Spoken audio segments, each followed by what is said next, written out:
हमारे पास जो स्रोत हैं वे बिजली के बारे में हैं, लेकिन मैं एक बहुत ही आम पहेली से शुरू करना चाहता हूँ। हम्म। दिवाली की झालर में अगर एक बल्ब फ्यूज हो जाए तो पूरी लड़ी बंद हो जाती है। हाँ, बिल्कुल।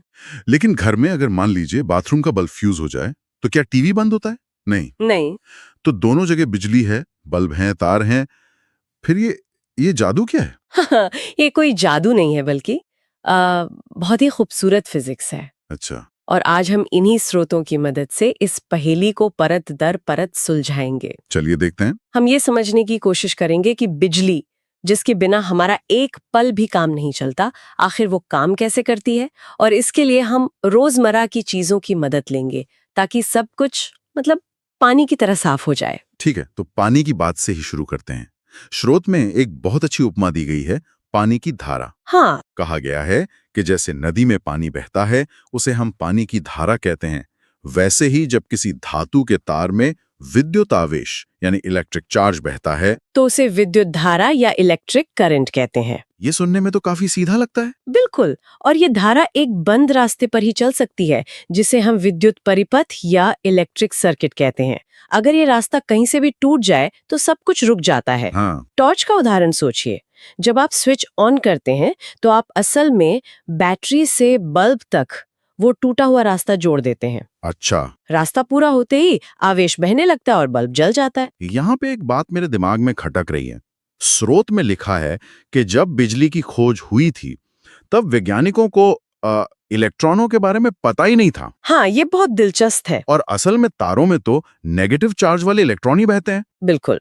फिर भी पारंपरिक रूप से हम धारा की दिशा पॉजिटिव चार्ज के बहने की दिशा में मानते हैं, यानी इलेक्ट्रॉनों से उल्टी। हाँ, और ये आज भी एक बहुत बड़ा कंफ्यूजिंग पैदा करता है। तो फिर हम इस पुरानी और टेक्निकली गलत परंपरा को आज तक क्यों ढो रहे हैं? विज्ञान तो गलतियों को सुधारने का नाम है। क्या इससे कोई व्यवहारिक समस्या नहीं होती? सवाल बहुत जायज है। इसकी वजह पूरी तरह से ऐतिहासिक है। देखिए, बेंजामिन फ्रैंकलिन जैसे वैज्ञानिकों ने जब पहली बार बिजली पर काम किया तो उन्होंने मान लिया कि कोई द्रव है जो पॉजिटिव से नेगेटिव की तरफ बहता है। अच्छा। जब बाद में इलेक्ट्रॉन की खोज हुई तो पता चला कि असलियत ठीक उल्टी है। ओह। लेकिन तब तक सारी किताबें, सारे नियम, सारे रेखाचित्र वो सब उसी पुरानी परंपरा के हिसाब से बन चुके थे। दोनों बदलना एक बहुत बड़ा काम होता, बहुत बड़ा। अच्छी बात यह है कि ज्यादातर मामलों में, जैसे बल्ब जलाने या हीटर चलाने में, इससे कोई फर्क नहीं पड़ता कि धारा असल में किधर बह रही है। जब तक हम एक ही नियम पर टिके रहते हैं, हमारी सारी गणनाएं सही रहती हैं। अच्छा, मतलब जब तक सब मान रहे हैं तब तक ठीक है वाला मामला है। खैर, तो इस धारा को हम मापते कैसे हैं? क्या हम एक एक इलेक्ट्रॉन को गिनते हैं? ये तो नामुमकिन लगता है। हाँ हाँ, नहीं, बिल्कुल नहीं। हम इलेक्ट्रॉनों को गिनते नहीं हैं, बल्कि उनके सामूहिक प्रभाव को मापते हैं। कैसे? इसे आवेश के प्रवाह के दर के रूप में मापा जाता है। यानी एक सेकंड में किसी बिंदु से कितना चार्ज गुजर गया। इसकी इकाई एम्पियर है। एम्पियर, ठीक है। और इसे मापने वाले यंत्र को एमीटर कहते हैं, जिसे हमेशा सर्किट के रास्ते में यानी श्रेणी क्रम या सीरीज में लगाया जाता है ताकि सारी धारा उसके अंदर से होकर गुजरे। ठीक है, तो हमारे पास एक प्रवाह है यानी करंट, हम्म। जिसे हम माप सकते हैं। लेकिन कोई भी चीज अपने आप तो बहती नहीं। पानी भी ढलान के बिना नहीं बहता। सही बात। तो इन आवेशों को धकेलने वाली शक्ति, वो ढलान कहाँ से आती है? आपने बिल्कुल सही पकड़ा। पानी वाली उपमा यहाँ फिर से काम आती है। जैसे पानी को बहाने के लिए दबाव में अंतर या ऊंचाई में अंतर चाहिए, वैसे ही आवेशों को बहाने के लिए एक विद्युत दाब में अंतर की जरूरत होती है। इसी विद्युत दाब के अंतर को विभवांतर या पोटेंशियल डिफरेंस कहते हैं, और इसका प्रचलित नाम वोल्टेज है। ओ, तो जब हम कहते हैं कि ये 9 वोल्ट की बैटरी है, हाँ, तो इसका मतलब है कि उसके दो सिरों के बीच 9 वोल्ट का विद्युत दबाव का अंतर है। वो 9 वोल्ट का धक्का दे सकती है। एकदम सही। एक बैटरी या सेल के अंदर रासायनिक अभिक्रियाएं होती हैं जो उसकी ऊर्जा को खर्च करके ये विभवांतर पैदा करती हैं और बनाए रखती हैं। अच्छा। जैसे ही आप तार जोड़ते हैं, ये वोल्टेज इलेक्ट्रॉनों को धक्का देना शुरू कर देता है और करंट बहने लगता है, और इसे मापने के लिए वोल्टमीटर का इस्तेमाल होता है। और वो अलग तरह से लगता होगा। हाँ, जिसे एमीटर की विपरीत हमेशा उन दो बिंदुओं के समानांतर यानी पार्श्वक्रम या पैरेलल में लगाया जाता है जिनके बीच का वोल्टेज मापना हो। तो हमारे पास धक्का है वोल्टेज और प्रवाह है करंट। इन दोनों के बीच जरूर कोई गहरा रिश्ता होगा। ऐसा तो नहीं हो सकता कि हम धक्का बढ़ा दें और प्रवाह पर कोई असर ना हो।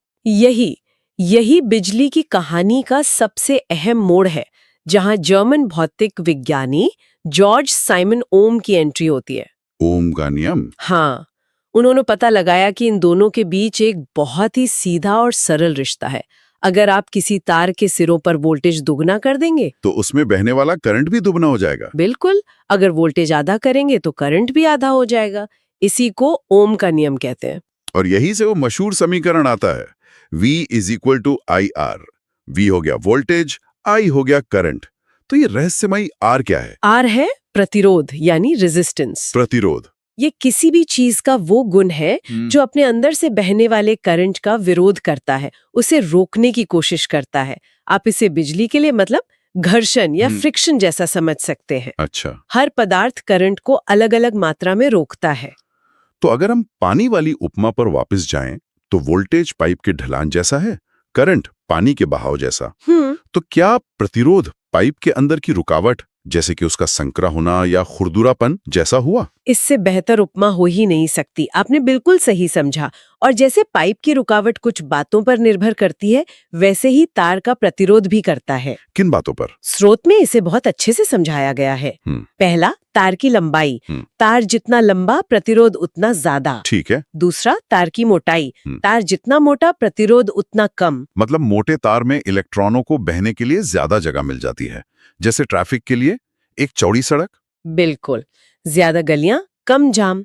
और तीसरा और सबसे जरूरी कारक है पदार्थ की प्रकृति। पदार्थ की प्रकृति? हाँ, हर पदार्थ का अपना एक आंतरिक प्रतिरोध होता है, जिसे विद्युत प्रतिरोधकता या रेजिस्टिविटी कहते हैं। तांबे और चांदी की प्रतिरोधकता बहुत कम होती है, इसलिए वो बेहतरीन चालक है। और लकड़ी या प्लास्टिक? वहीं लकड़ी या प्लास्टिक की प्रतिरोधकता इतनी ज्यादा होती है कि वो करंट को लगभग पूरी तरह रोक देते हैं, इसलिए वो विद्युतरोधी या इंसुलेटर है। अच्छा, अब मुझे वो टोस्टर वाली बात समझ आई। कौन सी? मेरे टोस्टर का तार जो दीवार के प्लग से जुड़ा है वो तो ठंडा रहता है, लेकिन टोस्टर के अंदर जो कॉइल है वो एकदम लाल होकर दहकने लगता है, जबकि दोनों में से करंट तो एक ही गुजर रहा है। हाँ, जरूर उनके आर यानी प्रतिरोध में कुछ खेल होगा। यही तो असली डिजाइन की खूबसूरती है। जो तार प्लग से जुड़ा है वो तांबे का है, कम प्रतिरोधकता यानी कम रुकावट, तो करंट आसानी से बहता है और तार गर्म नहीं होता। लेकिन टोस्टर के अंदर का एलिमेंट नाइक्रोम जैसी एक मिश्र धातु यानी अलॉय का बना होता है। मिश्र धातुओं की प्रतिरोधकता शुद्ध धातुओं से कई ज्यादा होती है। तो ये एक तरह का डिजाइन पैराडॉक्स है। हम एक ऐसा पदार्थ चाहते हैं जो बिजली के प्रवाह को जोरदार तरीके से रोके ताकि गर्मी पैदा हो। सही। लेकिन इतना भी ना रोके कि वो खुद ही जलकर टूट जाए। नाइक्रोम उस मुश्किल संतुलन को साधता है। आपने इसे एक इंजीनियर की तरह समझा है। नाइक्रोम की प्रतिरोधकता बहुत ज्यादा है, जिससे वो खूब गर्मी पैदा करता है। साथ ही वो बहुत ज्यादा तापमान पर भी हवा की ऑक्सीजन से क्रिया करके जलता नहीं, यानी ऑक्सीकृत नहीं होता। अच्छा, अगर वहां लोहे का तार लगा दें तो? अगर हम वहां लोहे का तार लगा दें तो वो गर्म तो होगा, पर कुछ ही देर में जलकर राख हो जाएगा। कमाल है। ठीक है, तो अब हम करंट, वोल्टेज और प्रतिरोध को समझ गए हैं, लेकिन ये सब एक अकेले तार या बल्ब के लिए है। अब हम अपनी शुरुआती पहेली पर वापस आते हैं। दिवाली की झालर बनाम घर की वायरिंग। यहां तो एक से ज्यादा चीजें जुड़ी हैं। हाँ, और यहीं पर चीजें दिलचस्प हो जाती हैं। स्रोतों के अनुसार इन प्रतिरोधों को जैसे कि बल्ब को जोड़ने के दो मुख्य तरीके हैं। कौन कौन से? श्रेणी क्रम यानी सीरीज और पार्श्व क्रम यानी पैरेलल। चलिए पहले श्रेणी क्रम की बात करते हैं। ये सुनने में एक लाइन जैसा लगता है। बिल्कुल, श्रेणी क्रम में सभी उपकरणों को एक के बाद एक सिरे से सिरा मिलाकर एक ही रास्ते पर जोड़ दिया जाता है, जैसे एक ट्रेन के डिब्बे। अच्छा। इसकी सबसे बड़ी पहचान ये है कि करंट के पास बहने के लिए सिर्फ एक ही रास्ता होता है, इसलिए हर बल्ब से, हर उपकरण से एक बराबर करंट गुजरता है। अरे, तो दिवाली की झालर में यही होता है, सारे बल्ब एक ही तार में एक के बाद एक लगे होते हैं। ठीक समझे। और इसमें एक और बात होती है। कुल प्रतिरोध निकालने के लिए आप सभी बल्बों के प्रतिरोध को सीधा सीधा जोड़ देते हैं। मतलब? अगर 50 बल्ब हैं तो कुल प्रतिरोध 50 गुना हो जाएगा।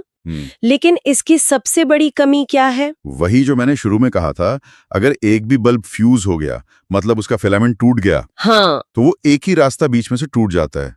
करंट का पूरा सर्किट ही टूट गया। सही। हाईवे पर एक पुल गिर गया तो आगे ट्रैफिक जा ही नहीं सकता।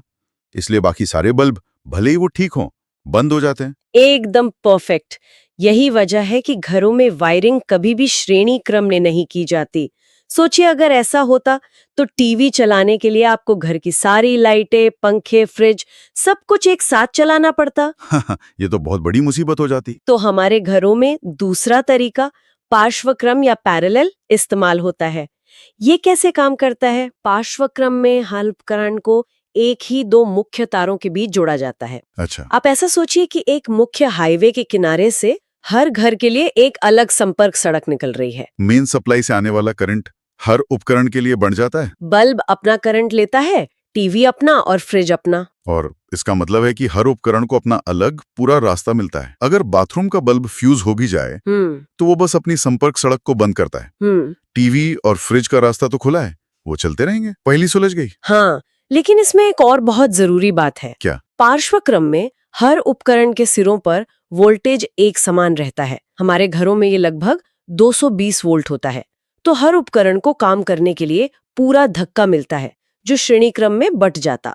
और यहाँ एक बहुत ही हैरान करने वाली बात है। वो क्या? पार्श्वक्रम में आप जितने ज्यादा उपकरण जोड़ते जाते हैं, सर्किट का कुल प्रतिरोध उतना ही कम होता जाता है। एक मिनट, क्या कहा आपने?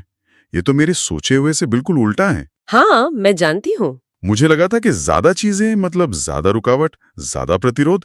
ये सुनने में उल्टा लगता है, लेकिन सोचिए, आपने ट्रैफिक के लिए एक और लेन खोल दी है, फिर एक और। जितनी ज्यादा लेन, ट्रैफिक के लिए बहना उतना ही आसान। यानी कुल रुकावट उतनी ही कम। बिल्कुल। इसी तरह हर नया उपकरण इलेक्ट्रॉनों के लिए बहने का एक नया रास्ता खोल देता है, जिससे सिस्टम का कुल प्रतिरोध कम हो जाता है। अरे वाह, ये तो ऐसा हुआ जैसे ट्रैफिक में ज्यादा गाड़ियां आने से जाम कम हो जाए, क्योंकि हमने उनके लिए नई सड़कें बना दी। सही। तो इसका मतलब घर में जितने ज्यादा उपकरण हम एक साथ चलाते हैं, मेन तार से उतना ही ज्यादा कुल करंट खिंचता है। बिल्कुल। और इसीलिए हमें चेतावनी दी जाती है कि एक ही सॉकेट में बहुत सारे उपकरण न लगाएं। अच्छा, इसीलिए। क्योंकि कुल प्रतिरोध इतना कम हो जाता है कि मेन सप्लाई से बहुत ज्यादा करंट आने लगता है, जिससे तार गर्म होके आग पकड़ सकते हैं। इसी से बचाने के लिए हमारे घरों में फ्यूज या एमसीबी लगे होते हैं, जो ज्यादा करंट आने पर सर्किट को तोड़ देते हैं। बिल्कुल। तो इसका सार ये है कि हमने दिवाली की झालर की एक सीधी सादी पहेली से शुरू किया, और अब हम समझ चुके हैं कि हमारे घरों की पूरी वायरिंग कैसे काम करती है, क्यों टोस्टर का कॉइल लाल होता है पर उसका तार नहीं, और क्यों एक साथ बहुत सारे उपकरण चलाना खतरनाक हो सकता है। हाँ। मुख्य बात यही है कि ओम के नियम और श्रेणीक्रम पार्श्वक्रम के ये सरल सिद्धांत ही उन जटिल विद्युत प्रणालियों को नियंत्रित करते हैं जिन पर हम हर दिन निर्भर हैं। करंट, वोल्टेज और प्रतिरोध का ये आपसी रिश्ता ही हमारी पूरी आधुनिक दुनिया को चला रहा है। आज की चर्चा के अंत में एक विचार छोड़ जाते हैं। हमने पूरे समय प्रतिरोध को एक रुकावट, एक बाधा के रूप में देखा। हाँ, एक ऐसी चीज जो करंट के रास्ते में आती है। बिल्कुल। लेकिन अगर आप हीटर के एलिमेंट या पुराने बल्ब के फिलामेंट को देखें, तो वहां यही बाधा हमारा असली मकसद है। हम जानबूझकर ज्यादा प्रतिरोध वाली चीज लगाते हैं ताकि वो रुकावट, गर्मी और रोशनी पैदा करे। सही बात है। तो सोचने वाली बात यह है कि एक ही भौतिक गुण, प्रतिरोध, कब एक समस्या है और कब वही हमारा समाधान बन जाता है। ये सिर्फ इस बात पर निर्भर करता है कि हम उससे क्या काम लेना चाहते हैं।